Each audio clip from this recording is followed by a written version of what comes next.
What up, everybody? Welcome to this week's episode of the Average Joe's AJXO podcast. Max and Nick here with you, and this week is Turkey Week for you turkey fans out there, or AKA Thanksgiving, or whatever you want to call it.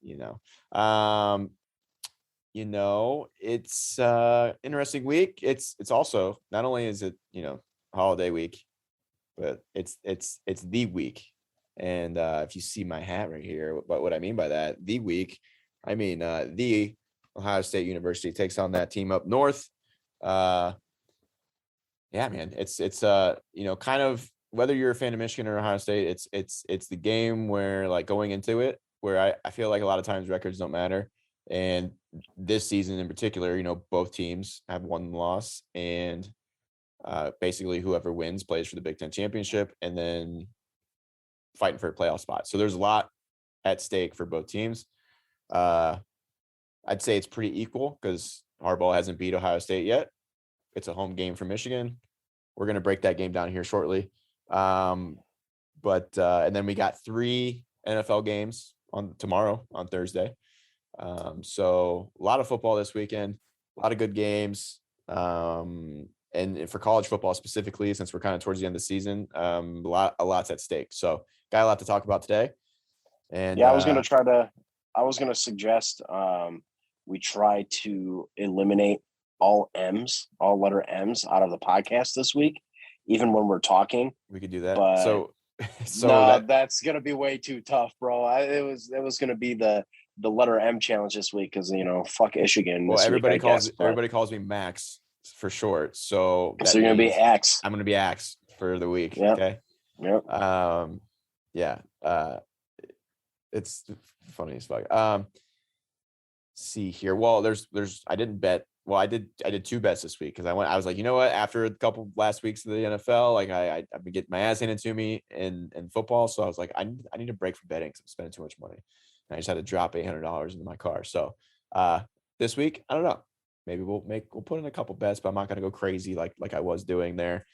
It's really hard because it makes it fun. So there isn't really any parlays bit me this week. We do have some between the tweets. I sent a couple things. Let's see what we got here. Just a few tidbits of tweets out there that we shared. Some of the ones I shared I just thought were funny. Nothing really too informative. Oh yeah, I don't even think what I shared was. I know watching. I didn't get to watch too much of the game Monday, but I figured you would appreciate this because, being linemen, we love it when the big boys get to catch the football. I mean, look at that guy. Look at him. Oh fuck. That's some athleticism right there. I mean, he went up. What do you think of the Selly? Hey. Oh yeah. And then I love it. Then he did the coordinated. It's gonna go slow-mo Selly with his boys. Motherfucker. I mean, perfect. It's great. I mean, look at him, man. I love it, dude. Seeing a big boy get the TD. Plus the coordinated Selly with his boys. That was just icing on the cake right there. Oh yeah, it's like they playing that. 10 out of 10. They play 10 out of 10. Fucking love it. That's a big boy. Big boy gets some love. Check this out. I don't know if you saw. This is a fullback, by the way. Yes, I saw this. 96 yards, I believe. Nobody caught him. So there's that. 2 clips from the weekend where we have an offensive lineman and an old school fullback score some points. Joe Judge and Dan Campbell both right now are going to try to vie for the number 1 pick because they've just drafted that guy. Like they're just submitting a card already. They're ready for it. It's fucking hilarious. Did you see this that I sent? I thought it was fucking hilarious. Fucking looking like fucking Marv, yes. dude. love it, dude. I had to do a double take because I was like, "Who the fuck?" You're Oh, like, that's Derek what? Carr. Holy shit! Dude, it's perfect. Yeah, The that threw fucking me off. hairline, dude. Everything. Yes, Oh, it's that great. I threw mean, me even off big time. the forehead lines, dude. Like, great. Oh, that's so funny. Good for you, Derek. That's all I got on here. Did you send anything? Yeah, I sent you a few. All right. Is this old? What we got? When did you send that? December 9th? Oh, that was a while ago. 25th. Yeah, you're like way out there, dude. Well, no, this is hang on. Did you send it to me personally? Yeah. Here, let me go to the personal. We're on the AJXO pod Twitter, which at AJXO pod for Twitter and for TikTok. So go follow those. Yes, sir. Let's see here. Oh yeah, there's not speak, dude. What a week for linemen, dude. Yeah, fucking. I had a different one that I think Bro, Wyatt Teller just get it. Oh my god. He had another one He had another one towards the end of the game that was crucial too. He was like he pulled and like that and filled around on the side. He's just been fucking people up all year. Go to the message above that because this was wild. I saw this. This was the Penn State Akron game. This trick play. I think it was on a 2-point conversion, if I'm not mistaken. This is wild. You want to watch the bottom of your screen on this. First of all, I didn't even know you could do that. As long as it's backwards, and in one fluid motion, you're good. I mean, fuck, dude. That's impressive. The jet motion to get your eyes going the other way. Yeah. Like it was just a beautiful design. Yeah. I'm just waiting for Andy Reid to use it this week on a 2-point conversion. That's all. It's probably going to fucking happen. So we're going to talk about this a little later, but this is fucking hilarious. I couldn't help myself, bro. I saw this and I fucking lost it. Poor fucking Rex Ryan has to be the butt of the joke there. We're going to definitely get into. Yeah, we'll have to get into this because this is if you don't know the story behind the picture, we'll go through it here. Yeah, and then little NFL news. Philip Lindsay claimed off waivers. He went to he started in Denver, right? Then he go to Houston. Yep. So he got claimed. He was in. Yep. Yeah, he went to Houston and then got cut from Houston just recently, and Miami picked him up. So cool. Yeah, that'll be interesting. But yeah, because I wonder. Did Gaskins get hurt or something? No, he's still there. Their backup's Gotcha.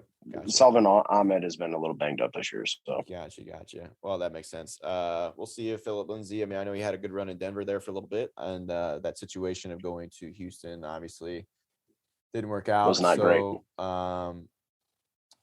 We'll see how he does when it comes to Miami. Before we get into some NFL talk, I think we should get into some college. Yes, sir. I mentioned that there's a lot of we'll look at some college games to see what other big games are being played this week. But first, let's start off with because we're going to break down Ohio State, Michigan. So, Michigan. This playoff picture is going to be interesting because and like me and you watched a clip from Joel Klatt on the herd. But even before he brought up some of those points, it was something I was talking to my dad with yesterday. We've seen it in the past, even being an Ohio State fan, it happened with them where a couple years ago, they didn't win the Big Ten championship and still got in the playoff.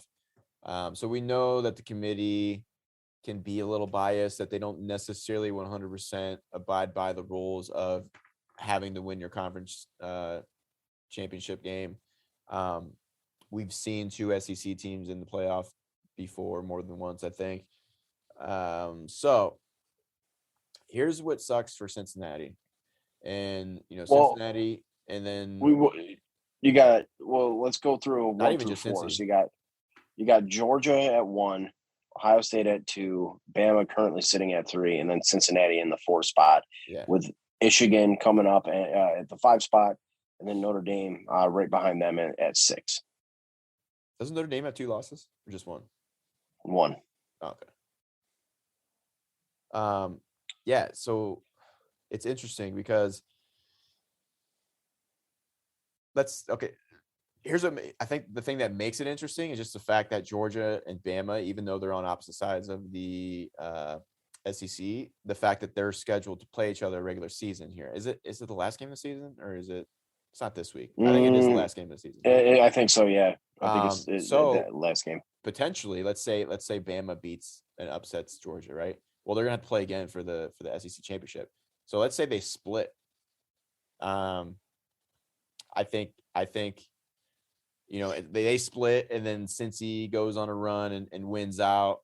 And obviously, I mean, it honestly doesn't even matter if Michigan or Ohio State who wins that. You know what I mean? Because they're both. I mean, because if Michigan wins, they'd get bumped up, and if they win the Big Ten, right? So they would get bumped in.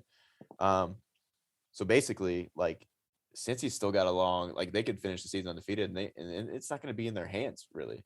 You know what I mean? So like, they might get bumped out here, depending on. I mean, there's a lot of other scenarios, but like, do you think it looks good for them, even if they win out? So even if they win out, Joel Klatt brought it up, and I kind of agree with him. Here's how I see this playing out. Georgia's going to want to win the SEC, I think, more than just a regular season matchup with Bama. Mm-hmm. But if they can pull off both wins, and because, I mean, let's face it, we're thinking we're going to see Georgia Bama SEC championship game, right? Yeah. So, if Georgia somehow finds a way to win both those games, I think that's where you see Notre Dame slot into that last spot. And I think that plays out best case scenario for Cincinnati in that situation. I think it's more likely, though, that we see a split between those teams because Alabama with 3 losses, I just don't know that you can justify putting them in the playoff at that point in time. Yeah. But here's some other team. I mean, Joel Klatt brought it up, and it's a valid point. Oklahoma State beats Oklahoma, and they're on a run, and they've got, 1 loss on the season so far. They might usurp Cincinnati even because of conference play. Yeah. So, unfortunately, I don't see very many situations where Cincinnati stays in the 4 spot. I honestly see it being Georgia. They should be, if Cincinnati should be Ohio State fans this week, to knock Michigan out of any contention there. And I do think that it's going to be Georgia, Ohio State, Bama, and I honestly see Notre Dame taking that last spot, assuming they don't mess up anything down the stretch. And it's unfortunate for Cincinnati, but they've had some questionable games on their resume currently, and I think that's kind of working against them. Like the schedule. And as of now, they're 4. They can still win and so they can win out, but that doesn't necessarily guarantee that they're going to stay in that 4 spot. Yeah. And Joel Klatt brought up TCU a couple of years ago where they went undefeated, and 2 weeks prior to the poll, or 2 weeks prior to the season ending, they got bumped out of the spot, even though they ended up the season undefeated. So, I absolutely can see that happening to Cincinnati. Right now, you're in a good playoff format, rolls into, and becomes clear as far as that picture goes. I just don't see it, which would suck, man, because I think Cincinnati could – going against Georgia, I don't think they're going to, be much of a fight, but I don't really know that very many, I don't think very many people are going to be, in that situation anyway. But, I could absolutely see Cincinnati, like, if they matched up with like Ohio State or, even Bama, they might have a better chance. But I just think Georgia's like the clear cut team this year, personally. But, yeah, it's kind of unfortunate for Cincy, but Notre Dame slots in. They could be a viable contender there. I think even with some of the issues that they need to figure out, I think they could be a team that stays somewhat competitive with Georgia at the 4 spots. So probably more so than Cincy, to be honest with you. Isn't Cincinnati one of the teams that's going to be moving to the Big 12, right? Yes, I believe next year. So next year, 23 maybe. I think that's the thing with Cincinnati, like you said, like you mentioned, it's definitely their conference and that they're in, and it's not necessarily their fault that they got good and were able to dominate that conference. You know what I mean? And I think that's part of the reason why Joel Klatt, again, I like him as a college announcer and as an analyst when he goes on to the national, sports media, because I don't think he plays that game of saying ridiculous shit to get views and whatnot. I don't think he's that type of dude. So when he talks about the committee and like what he would do and how they expand the playoff, I like everything that he says with like the 2 versions of the playoffs that he would create. And the NCAA's got to look at it because if you do expand it a little bit, we don't even have this conversation because Cincinnati's going to get a chance to prove how good they are. So, right. And it's going to also, and then that trickles down, right? Like right now with the 4-team playoff, there's been some favoritism, and I think expanding it will help some smaller schools not only get in the playoff. I think it'll help everybody when it comes to recruiting, because even if you're the last seed in like a 12-team playoff or whatever, and you repeatedly go, maybe you don't win a natty, but you repeatedly go, you win some games. It's a recruiting tool to be like, hey, you're going to get national exposure as a player, and it's going to allow some players to go to the schools and kind of even out the talent pool, I think. So I think a lot of good can come from it, and I think it's got to happen pretty quick. So hopefully they look at that in the offseason, and then we get a bigger playoff because I think it'll be beneficial.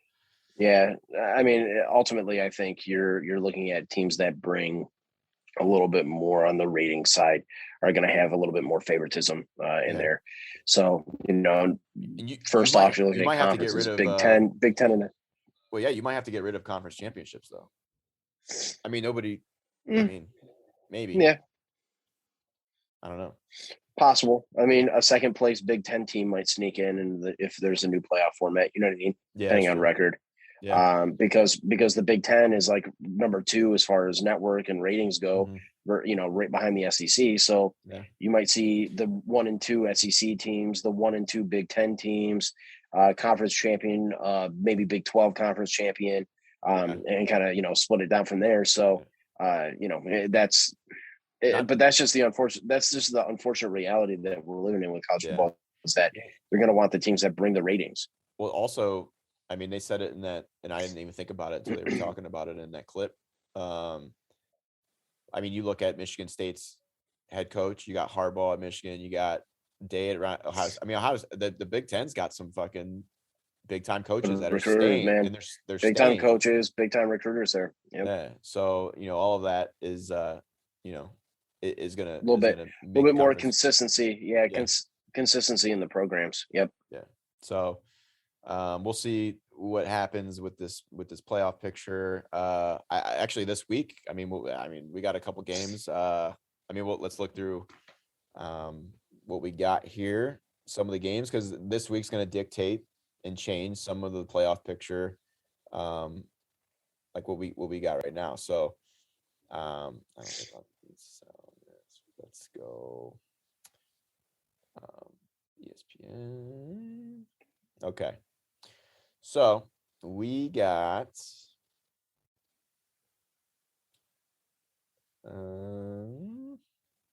we got college football tomorrow too. I mean, not like any crazy games. We got Ole Miss, Mississippi State, Fresno State, San Jose State. They're actually, I think San Jose, they're not ranked, but I think they're got a pretty solid record. Fuck, look at those Friday games. All right, we got a. I didn't know. Did you know there was Friday games? Did you know that? I was not aware that there was that many Friday games. No, it's fucking crazy. So we got. But it makes sense for the holidays. San Diego State. I know they're in a conference that's not great either, but like they're I think they got one loss right now. They're doing pretty freaking well. Texas has just fucking fallen off completely. And I know like people are pissed. Texas fans are pissed, but dude, you got your first year head coach who doesn't even have a year under his belt, got hired just after COVID. Like, give it some time. I think they're going to be okay within the next couple of years. Nothing too crazy. Keep an eye on this Nebraska and Iowa game again. Nebraska. Who does Cincy play? Oh, East Carolina and Nebraska, Iowa. I mean, they're going to be all right. But no, the Nebraska, like we said a couple weeks ago, man, like they're a tough, scrappy team that, I mean, most of their games are decided by a one possession score. And, you know, I expect them to make that leap next season. They got Frost back for another year. And I think they're going to be a team that is going to be the most improved next season. So I'd keep an eye on that game. They probably could play Iowa pretty tough. How about Utah, dude? Utah's been fucking up everybody in the Pac-12. Like, I don't know what it is about Pac-12, but they just like seem to beat each other, you know? They're going to end up probably winning the Pac-12. But they're probably that's a sneaky play for playoffs too. Well, they're going to probably play Oregon again, I would imagine. Maybe. Yeah. So that's Friday. Nothing too crazy there. And then, I mean, Georgia Tech, I think, is pretty bad right now. So Georgia's going to win that. Wake Forest has been pretty good this year. Looks surprising, yeah. Yeah. So there's the big one. We're gonna talk about that. Ohio State, Michigan, number 2, number 5. I wish that was a primetime game. I don't know why they do that shit. Like, why wouldn't you make it primetime? Yeah. What else we got here? Not really seeing much. A lot of games Saturday. There's a fuck ton. I felt like we would have a little bit more. Michigan State, Penn State. Probably going to be a solid one. We got actually Wisconsin, Minnesota, I think is going to be good. I know Minnesota kind of is not ranked right now. Wisconsin's been on a winning streak. So like there's potential whoever wins out of Michigan and Ohio State's probably going to end up playing them maybe for the Big Ten championship. And we've talked about Wisconsin early in the season. Like, I don't know how much better their offense has been, but like in the beginning of the season, like their offense looked like shit. Like they didn't have a quarterback. So I don't think anybody on that side of the Big Ten is going to win the Big Ten championship, regardless if they play Michigan or Ohio State. Like you said earlier, another big game, which is going to be a night game, Oklahoma State and Oklahoma, number 7. I didn't realize Oklahoma State was ranked higher. Interesting. Okay. Yeah. So that's going to be that's sneaky good then, huh? Because I haven't really paid attention. Yeah. So there's the other big that's game. Going to be a huge game. I'm actually rooting for Oklahoma State. I don't know why, but I just am. Clemson has snuck back into the rankings. Hey, so funny. So Pittsburgh, their quarterback. I bartended with his cousin. His cousin, I'd still talk to him from. I don't know if you remember Corey from the dorm / Gator days, but yeah, his cousin Pickett plays quarterback for Pittsburgh. He's like, oh shit, okay. Yeah, I was like, he's been a baller this year. I was like, you got some big. I know you had this kind of genes in your family. He's like, I got the shit genes. So there you go. I guess everybody in the family's tall, but he's an athlete though. Yeah, he's been a baller this year. Let's see if Stanford could pull off another upset this week against Notre Dame. I would love that because you and I both know a couple diehard Notre Dame fans, and when they lose, it is funny as fuck. But yeah, that's kind of what we got. That's the slate there. As far as games, yeah. Dude, I'm gonna have to look up later. I don't even know who's leading the Pac-12 right now. I have fucking no clue because they have a couple ranked teams, and I'm just not sure. Or wait, is BYU independent or are they Pac-12? They just play a lot of Pac-12 schools, right? Yeah, I think they're independent, if I'm not mistaken. Yeah, I don't think they're in the Pac-12. Gotcha. So yeah, there you have it. Big game, but the biggest game, in my opinion, in your proud opinion, is obviously the game that we look forward to every year that we didn't get last year because those fucking pussies pussies. I can't put that on TikTok because it'll get taken down up there in the state of Michigan. Had COVID last year, so they didn't want to play us because we would have hung 100 on them. And I don't know if you remember, but in last season before remember they had the Big Ten call with all the coaches, and Michigan was trying to say that Ohio State wasn't following protocols, and Ryan Day's like told his team afterwards they're going to put 100 points on them. Well, I think that's going to carry over to the motivation for this game this week. One of the biggest rivalries, man, in college sports, and I love this week. Yeah. It's especially since being an Ohio State fan, since they've been just fucking slaughtering Michigan every single fucking year they've played. I look forward to this day every year. Even if you're not a fan of either team, like it's got to be one of the biggest, because like just the history of them hating each other, it's great. And like obviously you got some crazy shit that's happened with Auburn and Alabama, like the dude that got arrested for burning those. They got like sacred trees down there, and they fucking the dude caught him on fire one year and got put in jail because I was like, hey man, it's a fucking felony. Like, what are you doing? Let's talk a little matchup on this, man, because honestly, just with it like, being we joke around a lot, but like realistically, being a football fan and taking the bias out of it, it's an interesting matchup this year. Because we've been critical. I've been critical of Ohio State the whole year. I mean, they looked really good last week. Early in the season, man, they looked really shaky. I didn't think they were going to be a playoff team, but it seems like they're kind of getting hot at the right time. They've made those adjustments on defense. Is it like some of the best defenses we had in the past? Nah, not at all. No. So the only thing that worries me is from what I've seen of Michigan this year is their run offense. They're run oriented, and Ohio State seems to have struggled stopping the run early in the season. So the big question is, the game's in Michigan.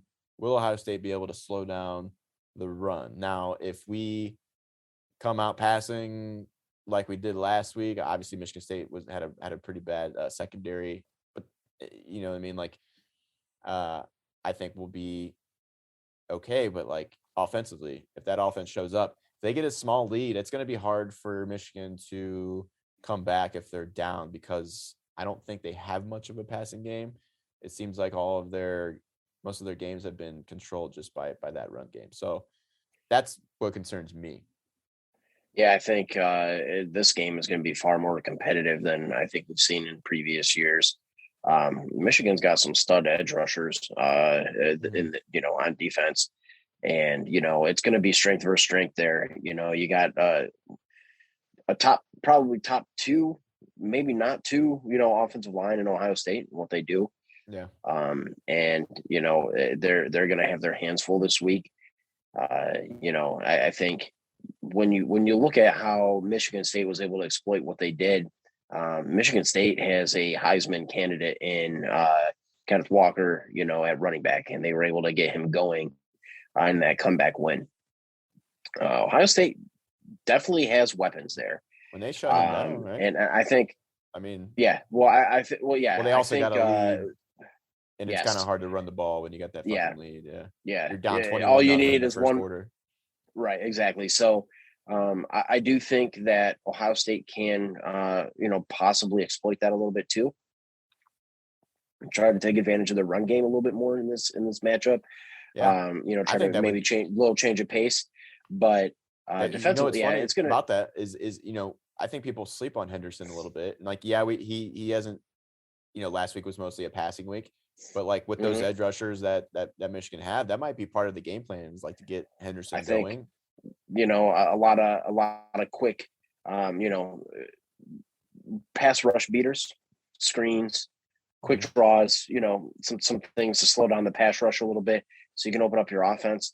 It's really hard for Ohio State to not throw the ball over the yard because they have such great weapons on the outside. Receivers. Yeah. And CJ Stroud stepped it up in a big way the last few weeks. So, he's kind of become front runner Heisman candidate even. Which is crazy. You got, yep. So you're going to be playing strength for strength against Michigan. And then I think, I think Ohio State, is the better team overall. So you should come out on top in this week. But I don't think it's going to be as much of a rollover game as it has been in years past, for sure. I think an element that would be nice. I've said it before, but like, because when I think Stroud had to come in and play Michigan, or no, I forget what team that was against, but there was a play where he came in for Fields, I think, and then had a fucking run for a touchdown. And it's like, he doesn't run a lot, right? This might be a game where, like, I don't know, maybe they plan and to let him, maybe he can use his legs a little bit and like throw that defense off, something they're not prepared for. Yeah, he hasn't ran all really, season, I was going to say, he hasn't shown that at all this year. So, if you're going to save it, for a game, like this is probably it. Yeah. The good thing is like, Michigan fans are excited right now, as they should be. I feel like the first year that Harbaugh took over, like that team they had all those seniors that they were really good, that we ended up winning, were controversial fourth down call or whatnot. I always felt like that was their best chance that year. Even compared to this year, I feel like that was probably better than this year. But yeah, I mean, like it's gonna be a good one. It's gonna be exciting. I'm actually skipping the gym for this game because normally I'd be at the gym at that time because, like, priorities with the time difference. This game starts at 10 a.m. So and I'm probably gonna have to work that day. So I'm like skipping the gym Saturday because I got to watch this game.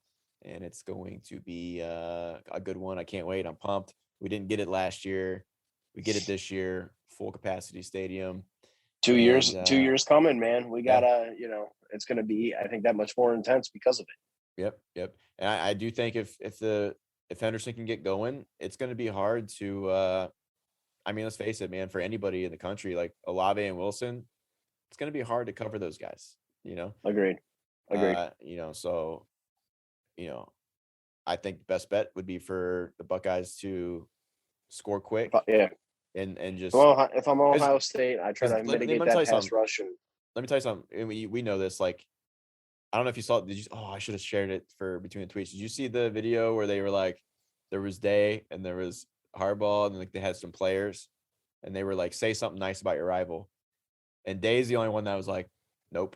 And then the next one was like, I forget what the second question was, but like Day's response was like clearly like he's like, fuck, I ain't saying shit. Whereas Harbaugh and that other player were kind of like saying some stuff, but I wish I could find it. But yeah, dude, like I just think Day is going to have them ready, and I'm fucking pumped, dude.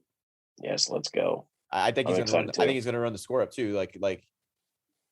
If Ohio State comes out and gets a lead, like they're not going to slow down. Even let's just say they're beating the shit out of them, like they were beating the shit out of Michigan State. Like they're not stopping at 50. I think Day is going to try and put 100 on them to make a statement and be like, "Fuck you guys! Like we're going to stop us. We're going to beat the shit out of you." I just think that's I think that's where his mindset would be at, and I would fucking love it, every minute of it. But yeah, so tune in to that game this Saturday.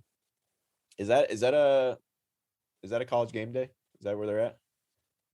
I think so. I mean, it should be. I know they got Gus and Klatt on the call. So, do you like Gus as a? I think his voice is great.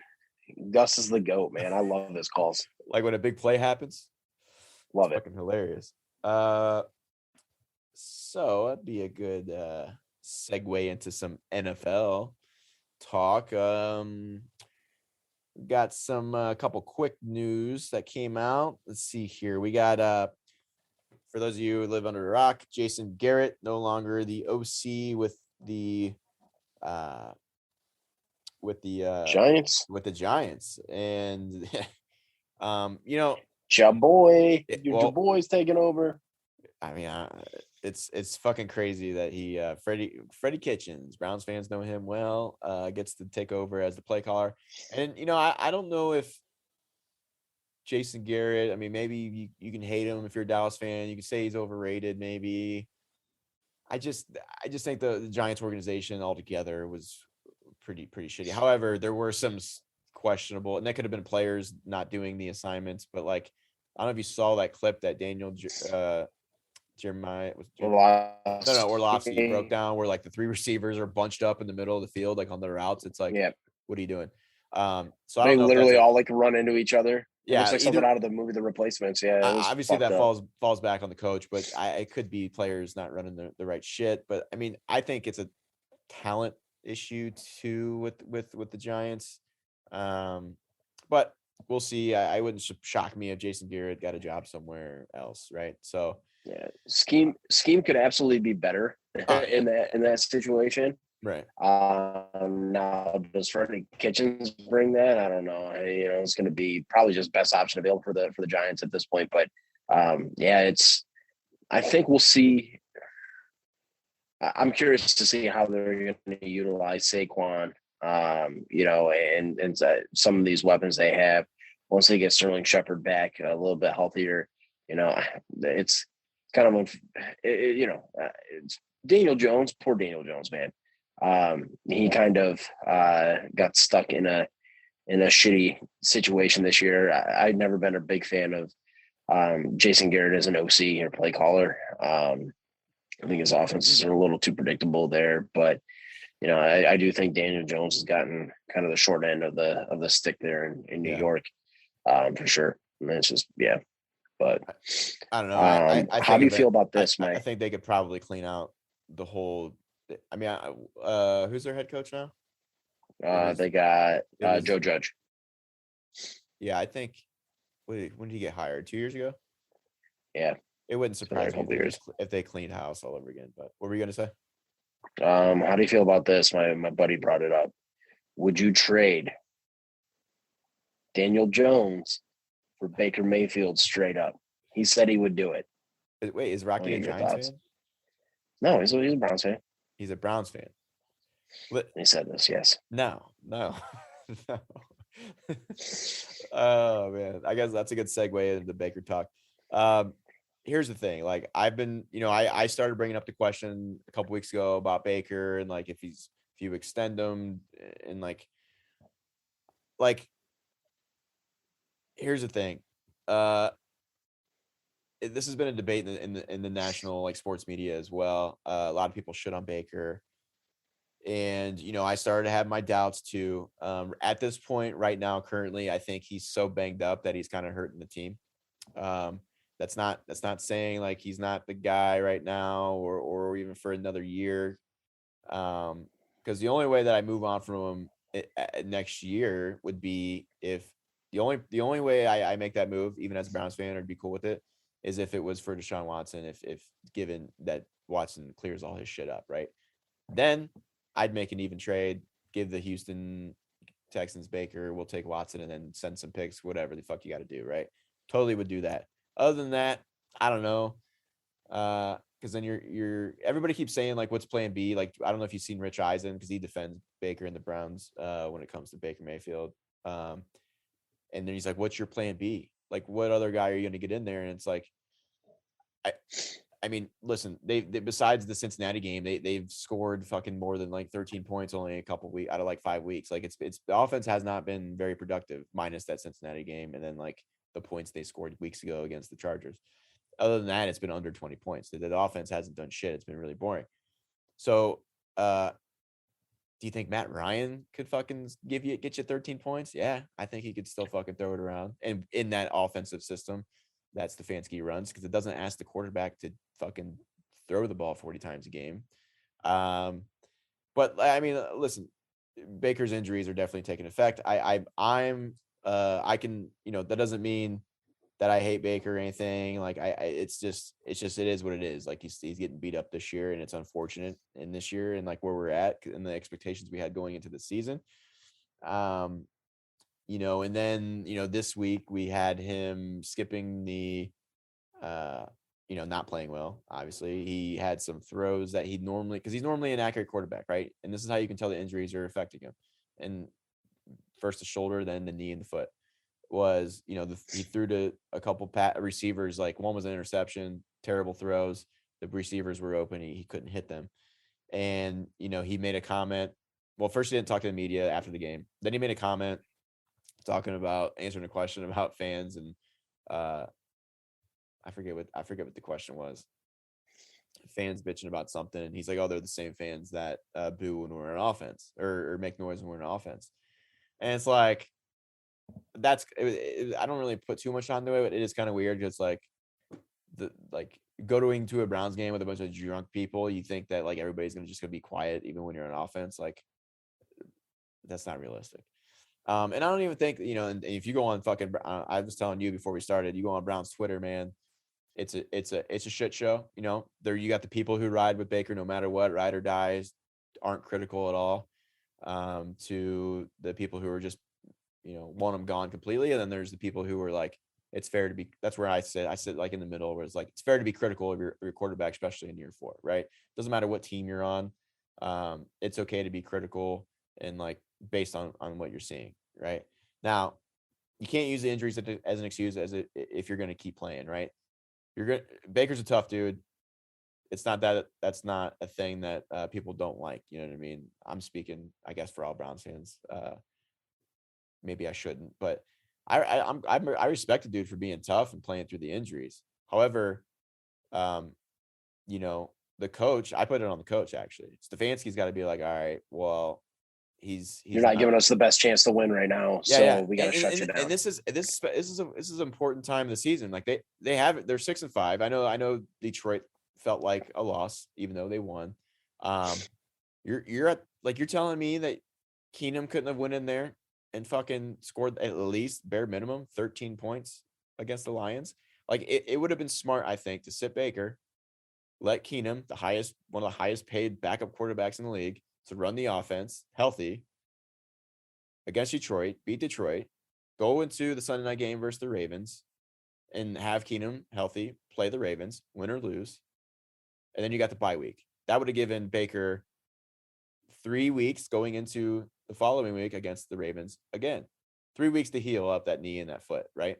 Which would have made it better, and he would have probably been the healthiest he'll be for the rest of the season, doing it that way. So yeah, they didn't do that. Plus now, now he's got a groin injury, according to the injury report today. I saw that. So that's new. So now he's got the groin, the knee, and the foot, and the shoulder. It's a cluster, man. Yeah, so it's like there's still time. I think Sunday night, roll with Keenum. Look at what and we're gonna do a little segment here. Look at the Cardinals, right? Kyler hurts his fucking ankle on a Thursday night. Was that Thursday night? I think it was that Thursday night game against Green Bay. Yeah. So they had like a little mini bye there, and then they've sat him out the last 3 weeks. So maybe the ankle 3 weeks was worse, and through the bye. Yeah, was worse than what we thought. But McCoy goes in there. They go 2-1.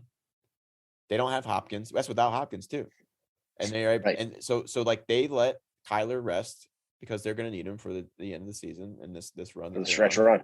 Right. And they were able to get some wins. So it's like, copy that and fucking let Baker rest a little bit and then bring him back, I don't know if that's what they're going to do. I think they should do. If that's the case with the groin, hopefully Stefanski isn't an idiot. And because listen, Baker's not going to take himself out. Tough dude. He's going to try and play if they fucking let him. So somebody's got to step in and say, I use this analogy. Same thing when you don't watch a lot of UFC. Same thing with UFC. These dudes are so fucking tough. You got to be fucking crazy to go in there anyway to do that for a living, punch people in the face for fucking money, right? Some of these dudes that get beat up pretty bad in fights, like it's the corner's job when their fighters getting their fucking ass beat to throw in the towel, right? Because the fighters are so fucking good and so tough that like they're not gonna quit, right? There was a fight like a year or two ago with a 205-pounder. I'm drawing a blank on his name. He got his fucking teeth knocked out, so his mouthpiece wouldn't stay in. He was getting beat up bad. He wouldn't quit, and the corner didn't stop the fight. And it was kind of one of those things. It was like, hey, dude, stop the fight. Like he's getting fucking beat. But Anthony Smith, that's who it was. So he's so fucking tough, even though he's getting beat up, that he was going to finish all 5 rounds. It's like same thing here, dude. The coach has got to step in. At what point do you say, when do you say, enough's enough, right? Yeah. So, yeah. So I agree. That's where I'm at as a Browns fan. Now, if we're talking long term with Baker, now this was the year he was going to prove it to get the extension or get a new deal. unfortunate the injuries happened, because if you look, I mean, he's only got 10 touchdown passes on the season and I think 6 interceptions. Again, people are going to be like, oh, well, that's not how their offense is built. They're built to run the ball. Cool. But let's not act like that. It is a passing league in the NFL. Like, there's going to be times, even with a good running game, that an NFL defensive coordinator is going to stop your fucking run game, right? And then you're going to have to pass. But right now, nobody respects our pass game, because why should they? It's not that good. So, like I said, if we're talking moving on from Baker, that's what I would do in the offseason, given Watson being available and not being in trouble. I say you make the fucking move all day.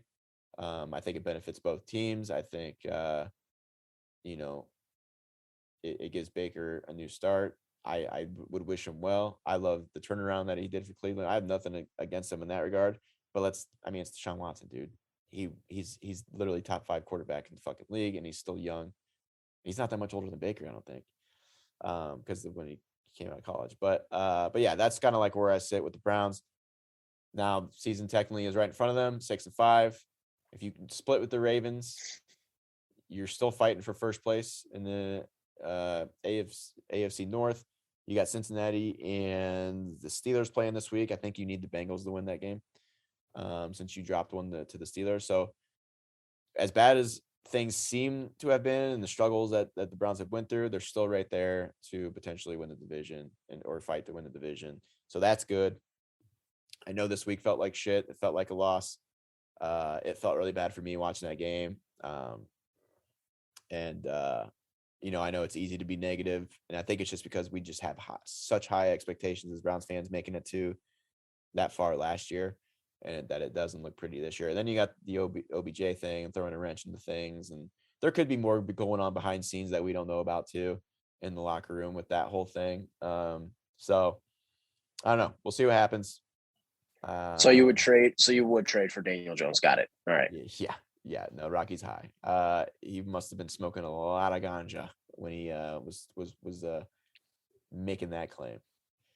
What was your response to that? I didn't say anything. I just let him hash it out. Did you have that conversation with Nate? Like, who do you? Yeah, it was in our group chat. Yeah. What did Nate say? There's no way Nate agreed. Nate didn't agree with it. No, no way. I don't know that it's an upgrade, honestly. No. I don't think so at all. A healthy Baker is I think should be a better player. Yeah. So, if you can't do the Watson thing, you keep him for another year and then you evaluate, because this is a shitty year for quarterbacks in college. So, but like the last point I'll make is, I know Rich Eisen said this, like, do you want to start from scratch? Here's the thing. There's a lot of talent on the Browns roster, right? I don't think you're starting from scratch. I know we're fucking scared shitless, and this is with like the Browns fans that are like arguing about, like, go back and look at all of that jersey with all the names of quarterbacks that had over the years. I don't think they start from scratch, right? Like, one of the best offensive lines in the league, arguably the best running backs duo in the league. You're not starting from scratch, right? So we could get that out of our head. It's not like it was when we were 131, you know what I mean? But I do think it's fair to be critical and have higher expectations than I think we're so used to, like, being fucking 1-15 that, like, we have really low expectations when we're like okay with being mediocre now. But like, now that we're at this point, it's like, all right, what's the next fucking step with the goals and standard that you want to have, even as a Browns fan? And right now, we made the playoffs. We got one game away from the Super Bowl. So the standard should be playoffs all the way from here on out, while we're on this run and we have this talent. So give yourself a chance, right? Yeah. I think the next step, honestly, I think your next step is win your division. Oh, yeah. Win your division and be a consistent division winner, because that guarantees you a playoff spot. Yeah, and we haven't done division yearly. We haven't done it yet. We made the playoffs last year. It was great, but we didn't win the division. So that's a good point. And they're close to doing that. So it's okay to be critical of your team, even though the history of sucking. You know what I mean? We haven't been good that long. I still think it's fair. So that's what I say about the Browns shit. I guess it's good to get in. I know we've had some days since then for you to cool down a little bit. This is another week. I don't know if there's going to be if this rant's going to be big for you or not, but I mean, what's going on with the Bills? They got fucking brakes blown off them. Is it fixable? Are you worried at all? And I already asked you we already had the conversation last week about New England, because technically they're in first place right now in the division, which who would have thought that was going to happen? Like, I thought they would be better this year. It was my surprise team to like improve, or most improved team. I just didn't think it would be like what they're doing. So let's go into some Bills talk. Yeah, man. So this last week, I think was it's been kind of this way all season. You've seen a lot of inconsistencies from this Buffalo team. The biggest consistency they've had has been the defense, but this last week was an eye opener. I think they didn't play very physical football. It's a damn shame when your opposing quarterback you're facing throws for 106 yards and you get blown out by 20 plus points. Like, that just goes to show you schematically how the Colts attacked that defense. And it was a lot of trap plays. It was a lot of wham plays. Jonathan Taylor feasted, last week, and there was no stopping him there. And I don't know what the fuck is going on with them, man. Like, they're one of the most penalized teams in the NFL. And these penalties that they're taking just happen at the most inopportune places. You get a drive going, you're rolling down the field, you get to a 3rd and 3, and you get a false start penalty or a holding penalty, and you're taking points off the board in that case. Because teams are trying to force the Bills to be a shorter passing, quicker passing offense. So they're not hitting the chunk plays with as much consistency as they did last year. So, and the Bills got to do something to force teams out of those too high shells, out of some of those, those looks that are going to kind of mitigate what you do well in passing, which is chunk plays. So, I think they're starting to get to that point with Breida. I think they're going to play Matt Breida a little bit more, run the football a little bit more consistently. But man, they look soft to me, and I don't know mentally like where their head's at, because last year they were the bullies, they were the aggressor. Like, they did a lot of things where they're aggressive on 4th downs, and they played bully ball a lot, and they were just able to exert their will in the passing game. And this year they're just, I don't know what the deal is. Offensive line's been very inconsistent for them this year. Their playmakers this last game, 7 drops, which was the most, 7 drops in the game, which is the most that Josh Allen's had out of his playmakers all year, which reflected in Allen's stats. And I think one of the battles that a lot of teams are going to face regardless, but it does seem in watching these Bills games that you see it more frequently. It's just inconsistencies, on the officiating side of things as well. I hate to use it as an excuse, but you do see it frequently, and it always seems to come up in big situations. So finishing plays like it's just, I think it's a mindset thing for them. Coaches got to get back to the drawing board, be more detailed, better preparation. Team needs to be more disciplined, to be honest with you. That's so weird. It blows me away. Because their coaching staff's, they got a good coaching staff. They've been there, for a few years now, and like, yep, it's just weird. It's unreal, man. McDermott doesn't seem like a guy that would have an undisciplined team, so it's kind of weird to. And what's weird this year is that they're not far off from a penalty standpoint as where they were at last year, as far as rankings go and penalties per game and things. It's just they're not able to overcome it as easily. And I think that's due in part to how teams are playing them, defensively, and teams that have physical fronts that are able to, kind of mask some coverages on the back end are going to be teams that can slow this offense down, because, once Josh Allen has to hold the ball for a split second longer, like, his offensive line isn't going to help him out there. And it's not always the same people. It's just like, if, one guy might fuck up one play and then the next guy fucks up another play. And then, you finally get good protection and you throw the ball and you get a drop. It's just like they're shooting themselves in the foot, and they're very inconsistent from that standpoint this year. And a lot of people are putting blame on Josh Allen in a lot of these situations. And I don't know that solely falls on him. I think it's more of a team effort in a lot of regards here. I think Allen's played pretty decently this year. You know, and I think a lot of people are just like, yeah, same old Josh Allen. You know, we knew last year was a fluke, but in reality, you know, statistically, he's right there where he was last year.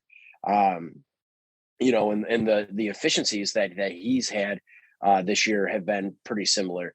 But I think with a lot of inconsistency, you know, in your fundamentals, playing disciplined football, and just, you know, the execution that you're getting out of your players week in and week out, I think it's really shown up in some games where when you're functioning, you're firing on all cylinders. Man, this team is a fucking monster.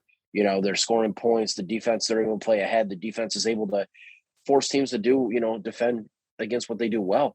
They're a fucking, like, you can't come in and expect to throw the football on this team. Like, that's just not what you're going to be able to do. If you can force the game into your favor, where now they're behind and they have to throw the football, you're going to win a ton of football games. But you know, this last week, it was. I look at a prime example. The Bills have a chance to double dip going into halftime. They get the ball with over 2 minutes left, you know, and they should be able to drive down the field. Even if you get 3 points here, you know, you get the ball in the second half, try to make it a 10-point swing there, make it a game, right? Isaiah McKenzie stumbles, falls, loses the football. The Colts score. Now you're at 21-3 going into halftime instead of potentially 14-10 or 14-6. So, you know, it's just right. It's just one of those things that you shoot yourself in the foot there. You know, you have turnovers, and I think if they get the turnover issue resolved, you know, it's going to be better for them. But it's not a good showing, man. And they are. I text you. I said they look Charmin soft, and they kind of did. You know, like they're just not. They're not playing. You know, like I want to see that. I want to see them come out and just like fucking punch people in the mouth, like bully ball. Like, make people not want to play against you because you're out there physically dominating. You know, you're running people over. You're pulling a Wyatt Teller and you're fucking destroying people on the edge. You know what I mean? Like stuff like that. And I want to see them, you know, really get into it, because when they're playing aggressive, when they're playing fired up, they're a tough team to beat. And I think they execute a lot better in that regard, because, you know, they're playing more free at that point versus we got to make a play. We got to make a play, you know, like, and kind of playing with that. You know, that panic mindset within a game. So, you know, it's just one of those deals. And I think the Colts are, you know, I was worried about that match because I did not think the Bills matched up very well with them. You know, I thought Jonathan Taylor could have a potential to have a big game. He fucking just dominated. And you know, and you know, a lot of the media is giving criticism to the Bills, like, you guys were supposed to be the team. What the fuck? How are you letting New England do what they do? And they deserve a lot of that criticism, but this is going to be a huge stretch of games coming up for them, you know, starting here tomorrow against New Orleans. Like, tomorrow's a must-win game.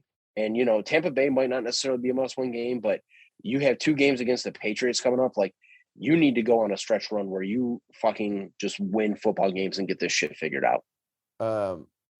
What's they lost 3 in a row or 2 in a row? Who? The Bills. They're on a losing streak. No, they lost it. No, they lost to Jacksonville. They beat the Jets. They lost to Indy. Okay. So it's kind of been like up and down. Okay. But let me ask you this question. I remember last year, one of my concerns with the Bills was it didn't seem like, it's almost like the opposite problem that the Browns had, right? Like they you know, they were throwing the ball a lot. You know, sometimes Allen, I mean, his pass attempts, doesn't he have like in the 30s, close to 40 times a game? Doesn't he throw sometimes? Yeah, he's consistently around 30. Like, so last season, I think one of my concerns with the Bills was the fact that, like, they didn't really have any run game at all. So do you think that this season, that the lack of the execution in the run game is affecting maybe the pass? So maybe it's the opposite of the Browns in the sense that, like, people don't respect the run game, so they double down on the pass game with Diggs and everybody else. So do you think maybe that might be something to do with it a little bit? Well, here's a couple things. Stephon Diggs needs more opportunities. The guy, regardless, is just he's an animal. Mm-hmm. And he, you know, you watch some of the film back and it's just like, dude, he's open. Like, if you could just, you know, release that, just throw that ball on time and you've got him, you know. Mm-hmm. I don't think they're utilizing Diggs in the way they utilized him a lot last year. Like, he ran a lot of curl routes last year, you know, 8-yard maybe 10 to 8, 10 back to 8 yards or 12 back to 10-yard curl routes. And, he was able to feast on those kind of routes last year. And I don't think they're accomplishing that nearly with the frequency that they were last year. And I do think the run game. See, the thing is that once you get teams start playing, some of the coverages and some of the ways that they're playing the Bills, you need to be able to throw screens and you need to be able to run the football effectively. And they just have not been consistent in either one of those areas. There haven't been a consistent screen team or a consistently good screen team for whatever reason. It blows my mind. I watch teams throw, bubble screens to wide receivers and, screens to running backs, and the shit works like, oh, fuck, man. You pick up 8 to 10 yards a clip there, and the Bills just can't seem to figure it out. I don't know why, but they're not good there. And whether that's a running back's fault, a wide receiver, the quarterback's fault, or the offensive line for not timing it up, I don't know what causes that to happen, but, there's some deficiency there. And running the football has just been a travesty. Now, there was a bright spot, and I think we're going to see what this offense looks like. I think Matt Breida is going to get a lot of burn. And I think it's because the guy brings speed to the equation. He ends up being a more dynamic runner in this offense. And maybe he brings a little bit more to the passing game as well. So we'll see how that plays out. But, yeah, I do think it's affecting them big time. Running the football, man, that's your physicality aspect. That's where you fucking go. You try to manhandle the guy in front of you and, dominate him. And after a while, physically being worn down, that ends up being a benefit to the offense. You're just beating the shit out of the defense, running the ball. And now you can really open up the pass game because they're not sure what to expect. But when you're just going into a game plan, fuck, they're not going to run the football. We'll just play pass defense, tee off on the quarterback. You got to make the defense pay, by running the ball efficiently and by being a good screen team and kind of countering some of that pass rush and the ways they're trying to attack you. So until they get that part ironed out, Josh Allen cannot be your fucking whole offense. He can't be your leading rusher and your leading pass. You know what I mean? That just, it's not, that's not a good recipe for success. Yeah. Unless you're Lamar Jackson and the Ravens, because that's what they're built for. Right. Well, Lamar Jackson's he's that dynamic of an athlete that you kind of want him touching the ball, but his other running backs contribute too. Right. Mm-hmm. And then that opens up the pass game for him. And that's how they've been able to be successful this year. So, that's what the Bills really need to get back to. And hopefully they get the shit figured out, man. They did kind of have a lull last year where they went through a stretch like this. It wasn't nearly as bad, I don't think, but they can definitely, there's still hope for them to turn it around. Big week coming up against the Saints this week. And the Saints are injury riddled. So no fucking excuses this week, man. Come out, put a fucking 40 burger on them. Be like, listen, we're going to, we're going to show you guys what's up, and just keep that energy, stay focused, stay mad, and realize backs are against the wall. You're not in the lead of the division. This isn't a cakewalk division again this year. Yep. You need to fucking step it up, and every game matters now, here and now. And this is the perfect time of year. I mean, we're about, we are just over that halfway mark. What is this, week 12? Mm-hmm. I think it's week 12. So, this is the point where, I made the comment early in the season about, because the Cardinals started off really hot, that I think I've always thought it's more important to get hot now and towards the end of the season heading into the playoffs than it is to start hot. So right now we're in that part where, the teams are going to start getting hot, right? So in your opinion, I wrote down 2 teams, one from the AFC, one from the NFC, and there could be a couple other teams, but these are the 2 that stuck out to me over the last couple of weeks and where things are going now. And so who's hot or getting hot in your opinion right now? For me, in the AFC, I went with the Colts, and then the NFC, I went with the Cardinals. The Colts I chose because right now they're starting to play like I thought that they were going to start the season, based off of last season. I think Wentz is finally starting to get going, and do what needs to be done. I mean, Taylor's turning into a fucking wonderful NFL running back. We all that's not really a surprise. We kind of knew that he would be a fucking baller, but I feel like the Colts are starting to put it together and are going to be a team to watch here in the AFC, finishing out the season. They like I said, they had a couple games there. The what was it, Monday night game, or I think it was, versus the Ravens, where they were dominating and then gave the game away. A couple of those games, they've had that. So, but now they're finishing games like that. So they're putting it together. I think they're going to be a team to watch out for in the AFC. I could throw New England under there. They're way better than I thought that they were going to be at this point. I mean, fuck, I never thought they were going to be leading that division. I thought it would be the Bills all day. Again, they got to play each other still, like you said, coming up here soon. So a lot can change there. One thing I noticed about New England, they're not sexy. They kind of look like what I think the Browns should look like. Like their offenses are similar, and their run first team, it seems like, don't have a lot of big name receivers, and Mac Jones just does what he needs to do. He moves the ball the way it needs to be moved. Doesn't turn the ball over a lot, but their thing is defense. Their defense is balling right now. So, but I'm going with Colts in the AFC. I'm still sticking with the Cardinals in the NFC. I don't know. I don't really want to say like they've basically been hot all year, right? They only have lost 2 games. They sit arguably the best receiver in college or in the NFL, and then Kyler Murray didn't play for 3 weeks, and McCoy goes in there, long-term vet, and in 3 weeks and gets them 2-1 in those 3 weeks. So, when Hopkins comes back and when Kyler comes back, depending on how bad that ankle is, I mean, they're rolling. I mean, you got the Rams kind of being inconsistent and throwing games away in that division. The Seahawks fucking kind of suck. I think Russell doesn't look that great with that finger right now. 49ers somehow pulled some games out of their ass here the last couple of weeks, but like they're not that good. I think they're going to run away with that division now. And now again, they're going to end up meeting Green Bay probably in the playoffs, and they're going to have to get through the Buccaneers. And I understand the Buccaneers dropped those 3 in a row, but like they did that shit last year, and then fucking they got hot. So I think the Bucs are still going to be there. They're going to have some challenges going forward, but I like the Cardinals right now in the NFC. And you could even say Minnesota, dude. Minnesota is quietly kind of Minnesota's been pretty solid. Yep. So like keep an eye on them. And I mentioned to you, I think before we even started the podcast, that like Kirk Cousins doesn't get a lot of love, and they say he's just an average overpaid quarterback, but like statistically, I mean, I would take that touchdown interception ratio of fucking all day as a QB and what he does up there. So I think he's better than what people give him credit for.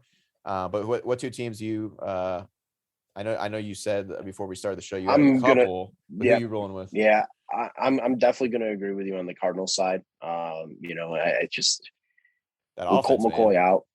Yeah, they've been rolling. And so not just the receivers. I mean, Connor was apparently a great fucking pickup. I don't know if Pittsburgh's offensive line was just that shitty, but he's been fucking balling. Right, and I think defensively they've been playing pretty well as well. But when you got an offense to pick you up, you can kind of do some good things there. The AFC, man, I like your Colts pick.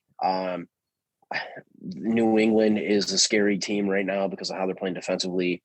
But I'm kind of thinking that they're scary because of what they have on offense. And I think if their defense can get back to the aggressive play like they have been in the past, I think this team can be a threat. And I think Kansas City, man, I think they can really start to get rolling here through this stretch, come back, win that division, get into the playoffs. They need to figure out, they're kind of in a similar spot where they need to figure out their run game a little bit more. But I think, they just got I think they're kind of picking it up. He was out. Yes. So I think, So I think they can, assuming that they get healthy here, and stay healthy throughout the stretch. I absolutely think that they can be the team, and they've seen putting it together a little bit more here. So I'm going to go with Kansas City in this one for the AFC.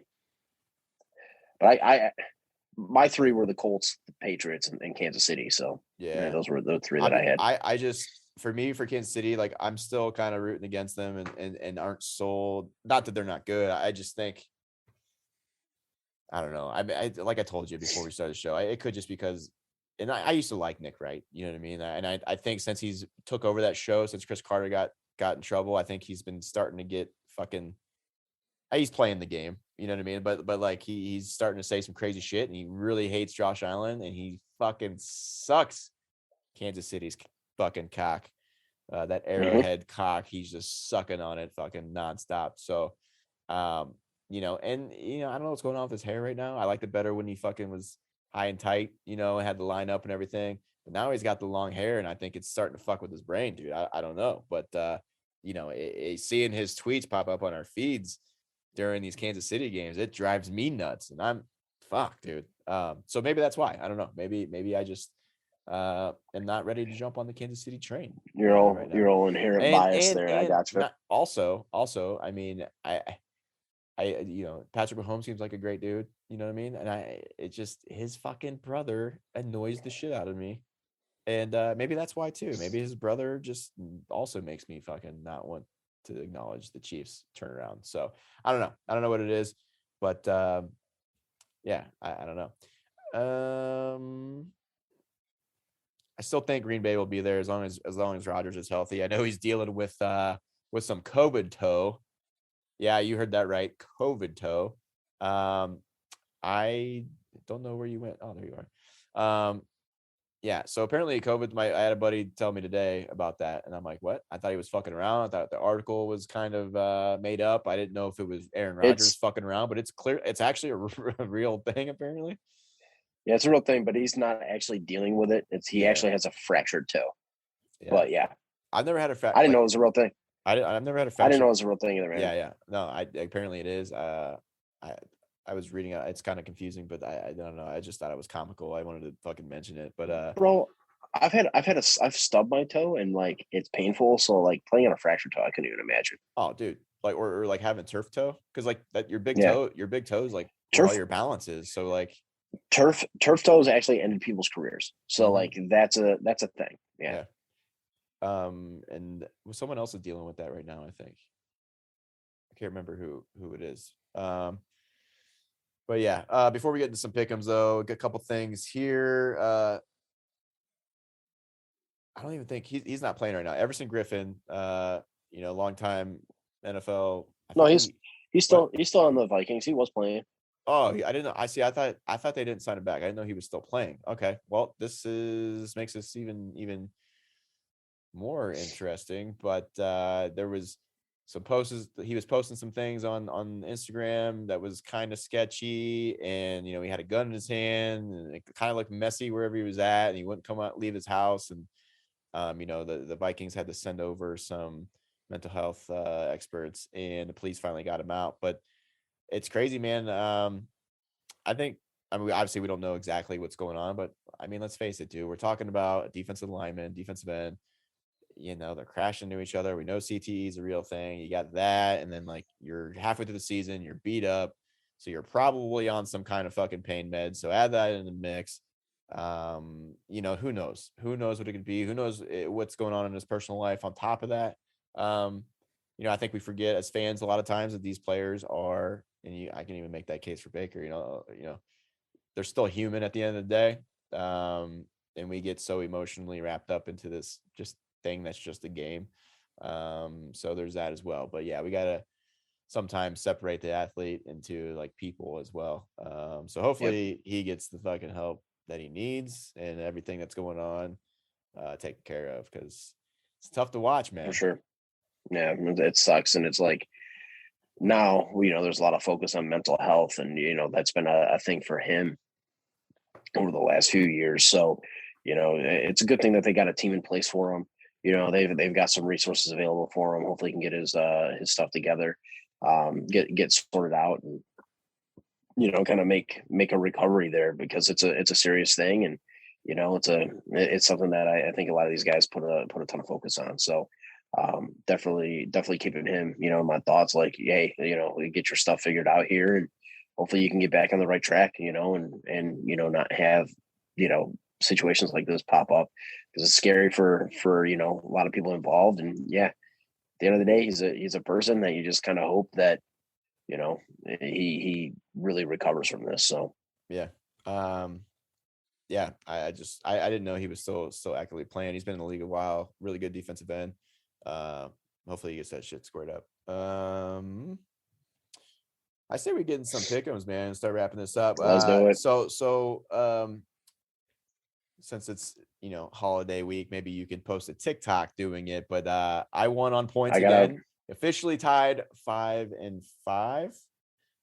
Dude, yep. And since we started this, and I keep keeping tallies of my beers I need to drink. So you got to drink a Modelo Especial. So yes, sir. This week, god damn it, I almost kind of want to lose, so I don't have to keep fucking picking beers here. Yep, you got to pick the. By the way, I've been researching how to get Christmas sale and or 12 dogs. I'd like to get both out here. Kind of haven't figured it out yet. It seems like it's going to be a fucking pain in the ass. But there's got to be a way. I mean, people order fucking the craziest shit off of the black market, like exotic animals. You telling me I can't get no fucking Christmas sale or fucking 12 dogs out here? Has to be a way. So if anybody fucking knows how I can get some 12 dogs Christmas or Great Lakes Christmas sale mailed or shipped to me somehow here in Arizona from fucking Ohio, you let me know, because I want some. Okay. Well, wait, we're in November. Yeah. So let's is it out yet? It's got to be out, right? You can get some. Oh yeah, it's out. It's on the shelf. Yep. All right. Well, Christmas sale. And then, if I do lose this, I'll try and see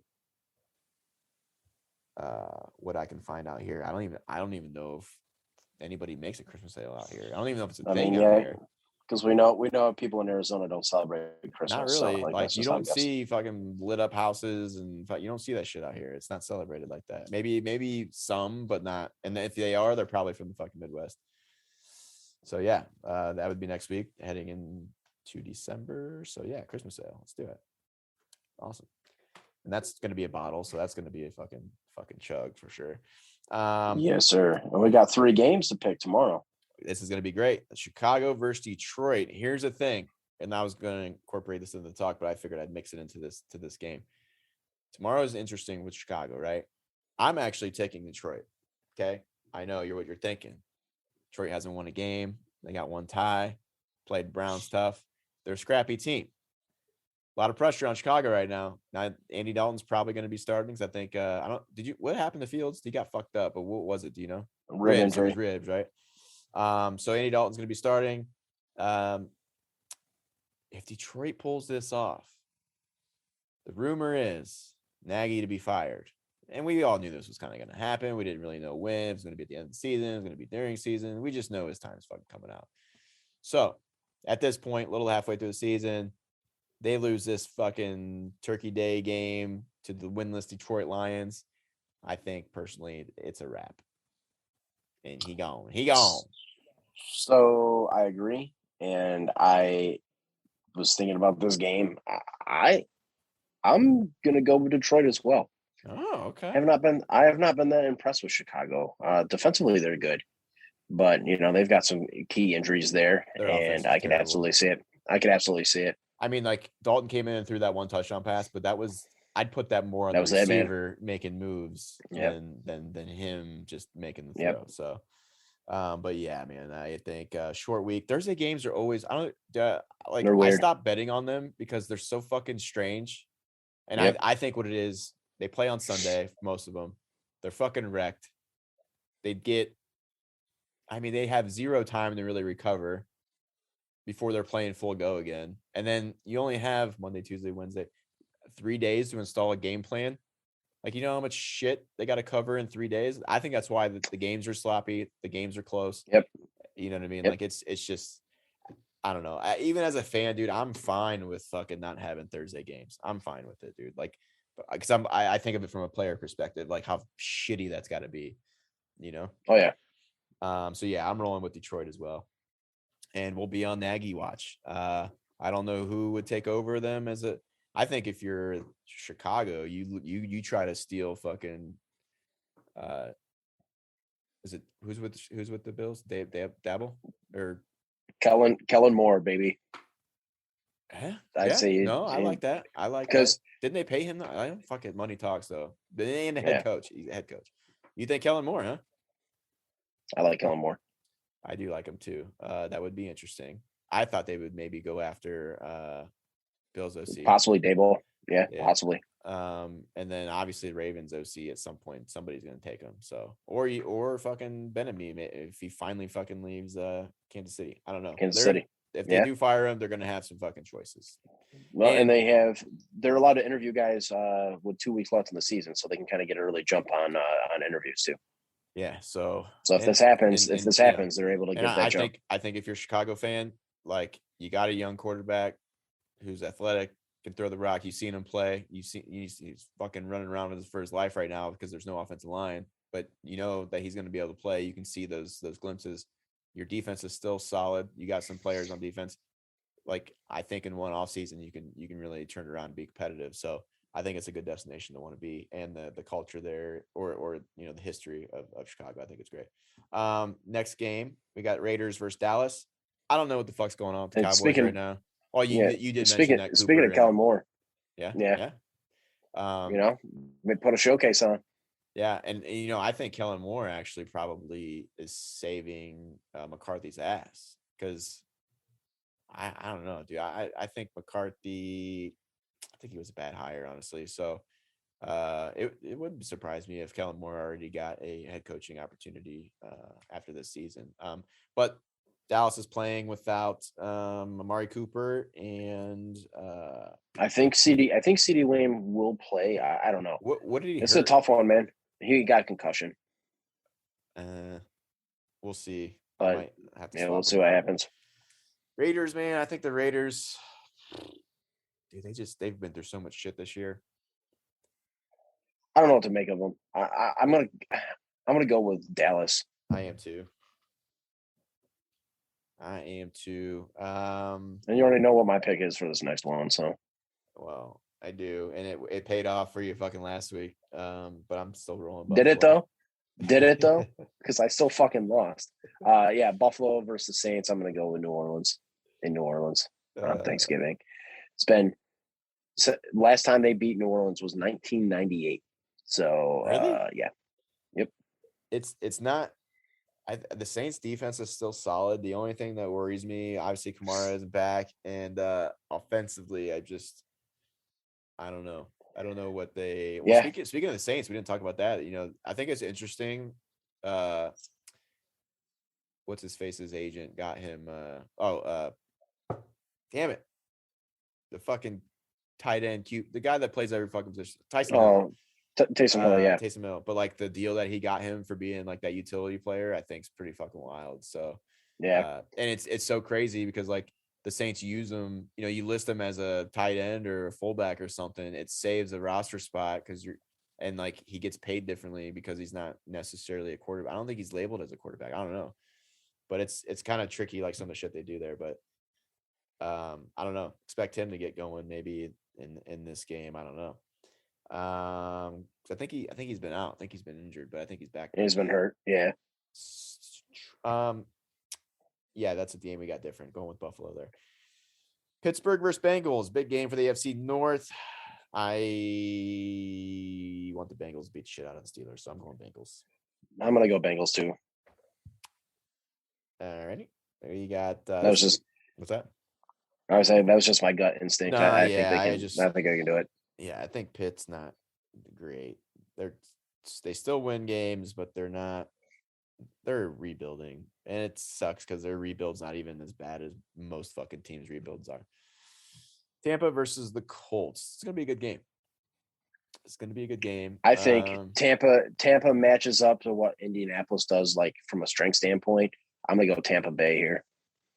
I think Colts are gonna keep running with it. Yeah, fuck it. Don't second guess. I'll go Colts. Panthers versus Miami. We got fucking Cam Newton. Speaking of Cam Newton, dude, it's an interesting. Like, I mean, like he goes back to his old team, and within, you know, the first week he scores 2 touchdowns, and then the next week he's fucking starting quarterback. How crazy is it that he gets picked off the street, and then within 2 weeks is starting? Still being a starter and has been doing pretty well. So it's pretty wild. You know, and I think he's in a good situation there. They're utilizing his strengths, and that's why I'm going to go with Carolina in this one versus Miami. Miami's got a tough defense, but I think they can do it. I think he still knows that offense, obviously, and I don't know, man. He's kind of resurging. It's kind of interesting. And then I think it's going to be when an ugly game, but when Darnold was playing well, the Panthers were looking good early on those first 3-4 weeks. So maybe they can kind of get back to getting a little run there. Titans versus New England, interesting game. Titans choked last week to Houston. Can they bounce back without Henry in New England? Big question mark. So I want the Titans to win, but I don't think they will. I'm going to go with New England in this one. Dude, I don't think they are either. I'm going to go New England. Eagles versus the Giants, divisional game. The Eagles have been looking pretty good lately. Jalen Hurts looks to be cementing himself into being the guy in Philadelphia. Being the guy there, right? Yep. I like what they're doing. I'm going to go with Philly in this one. Me too. Next game, Atlanta versus Jacksonville. Fuck, dude. Who the fuck knows? I'm gonna go with Atlanta. Who'd they play last week? Atlanta played New England and got shit stomped. Oh yeah, fuck, dude. You know what? I'm a fucking I'm gonna go with Jacksonville, dude. That shouldn't stupid pick, but fuck it, dude. We make it interesting, okay? Why not? Live dangerously. Yeah. We're tied 5-5. I'm on a roll. I'm gonna keep it going. Let's do it. Jets versus Texans. Tyrod Texans, dog. Tyrod Texans. Who the fuck knows? I'm gonna roll with Houston. Yeah, me too. Tyrod Texans. That's what I'm talking about. They seem to win when he's there, play well when he's there. Chargers versus Denver. I'm gonna go with the Chargers. Me too. I fucking kind of missed that Sunday night game and kind of pissed because it looks like it turned into a fucking shootout. Rams versus Green Bay. This is gonna be a good fucking game, man. I mean, it depends what fucking Stafford shows up. What's crazy?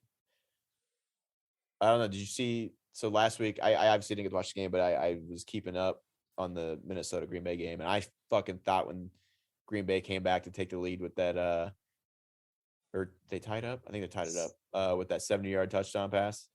I didn't see how Minnesota drove down to kick the field goal, but fuck, dude, it looked like it was. That's a good game. Yeah, I'm gonna go with Rodgers the Rams in this one, man. You're going with the Rams? Yeah, I'm gonna go with the Rams. The Rams have been out of the bye. Letting me down a little bit. I mean, I don't know how much that little COVID toe, is going to affect Aaron Rodgers. But I think I'm going to go Green Bay. That's a big game. That's an NFC matchup. There's some stakes there. Some seating things there, yeah. Yeah, so it's a big one. We got Minnesota versus 49ers. It's going to be a good game. It's strength for strength here, I think. I just can't pick 49ers. I picked them a lot this year and they've let me down. Yeah, so my gut says Minnesota anyway, so I'm going to say Minnesota as well. Same. All right. Browns versus Ravens. Sunday nighter. This one depends for me. My instinct says the Ravens. Like I said, if they fucking play Case Keenum, and if we don't know about Lamar just, that's nothing. Lamar Jackson didn't even play. The Ravens still won. He didn't. I don't know what's going on. I don't know what they say. What is Lamar's thing? Why'd they keep him out? He was sick. I don't know. So he didn't play. Still able to win the game. If Baker plays this Sunday, I don't think the Browns win. I don't think they have any chance to win. If Case Keenum plays, I do think they have a chance just because he's healthy and Baker's beat up. So until they say something, I'll probably pick against the Browns. Yeah, I'm picking Ravens, I think, as well. But I don't want to wait because we're doing the pick'ems now, so I can't pick Cleveland right now. And they haven't over the last 2 weeks. I mean, obviously, they just haven't given me anything to say to say right. Because you're gonna have to score more than 13 points to beat the Ravens, dude. That's just what it is. You're gonna have to probably score at least 21 or more points to fucking beat the Ravens. Let's see here. Monday night, Seahawks versus Washington. I tell you what, I did mention earlier that Seahawks been kind of sucking. Washington's interesting because they're not highly favorited week to week whenever you see like the media talk about them. Dude, Heineke, okay, maybe Heineke's not, I can't pronounce his name right, you know? Is that right? Heineke? Yeah. Yep. Heineke. Maybe he's not going to be a number one quarterback, right? Maybe not. I don't know. But there's one thing you can't say about the dude. He could definitely play. He could definitely be a backup.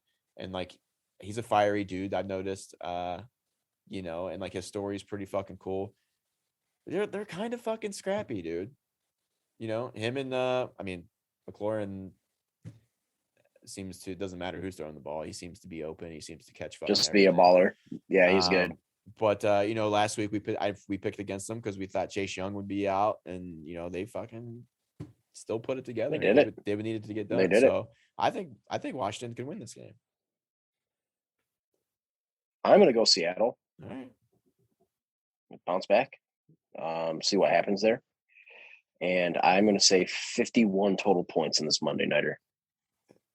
That's funny because that's what you picked last week.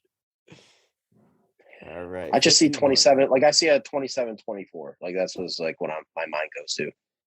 Let's see here. I'm going to go. Fuck. I thought the Giants would score more than 10 points. Well, look, but I didn't. You know, I missed a lot of that game. And then I threw on the Manny cast when I got back, like for like fourth quarter. I didn't get to see the earlier stuff, so I should have went and watched some clips. Because I've been watching that now Monday night because they're fucking funny, dude. I like the shit talking, and I like some of the guests they have on. Although they had fucking Condoleezza or Lisa Rice on, and I thought that was really strange. I missed the Kevin Hart on there. I did see the clip of Hart talking about like how he's like you can't lie to me. I know you guys don't fucking spend Thanksgiving together. You guys don't even like each other. It's why you guys aren't in the same room. And like I thought it was kind of funny. But points. Let's see here. I don't know how the Seahawks are going to be. Ah, dude, it's so tough. I'm gonna go with my football number. I'm gonna go 56, dude. Fuck it. High scoring game. I don't know why, but fuck it. We got 6 games that are different, and we got the point differential there. So this could end up being come down to points like it did last week. It could. The last couple weeks have been points. I think the last 2. So that's kind of crazy.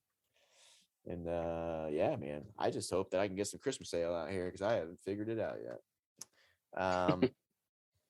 But yeah, dude, I might have to make a TikTok. I want to make a TikTok on Ohio State. I want people to duet it and kind of give us, you know, the video is going to be about like, you know, Ohio State fans. Tell us why you think Ohio State's going to beat the shit out of Michigan this Saturday, and duet it because I want to see Ohio State fans' responses. So that's one video I think I'm going to create here. You know, speaking of, make sure you guys follow us on TikTok so you can respond to it. Yeah. At AJXO got you at AJXO Pod. Same with the podcast. Same with the Twitter handle, Instagram. You know, make sure you guys are following along. I'll give a shout out. Make sure you guys follow us personally as well. I'm at BillsFan53 on Twitter, which is at B1LLSFan53. And I am at Justin_Maxim. So definitely will be posting a lot of shit this weekend with the game. And for me, it'll be the Sunday night game. And, you know, I'm also going to get actually, it sucks because I'm going to stream. I'll be able to, I'm working all day tomorrow. It's a fucking Thanksgiving is our biggest holiday of the year. Believe it or not, you'd be surprised. A lot of people don't like to cook. We open at 11 a.m., which is normally we're a steakhouse. So we open from 4 to 10. Holidays like this, 11 a.m. to 8 p.m. We're doing 2,000 covers. We have 2,000 reservations. That's how much of a shit show it's going to be tomorrow. It'll be busy. So that Buffalo game will probably be what time does that start? That's the latest one, right? That's at 8. Yeah, it's the 8 p.m. for one. You. So 6 for us. Yeah. So I'll probably have to stream it on my phone while I'm bartending. So that's what I'm gonna do while I work. But it should be a good day all around. 3 football games. I get to make some fucking money, and yeah, I'm excited for this weekend. Can't wait. But yeah, until next week, that's it for us today, and y'all be sweet.